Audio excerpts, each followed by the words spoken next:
Hola, I'm Mika. I'm from Canada and I'm part of the Intern Group, and I'm pursuing a degree in economics and political sciences at McGill University. I'm currently in Madrid at Delonia Software, which is an IT and software company, and I have a business development role here.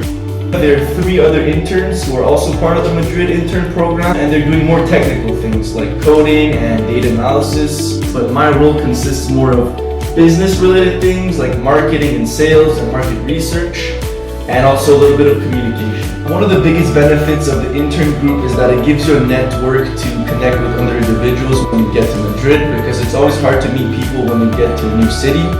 And so there's a bunch of people in the same situation as you who are looking to make friends, and so you connect and get a group of people you can hang out with very fast.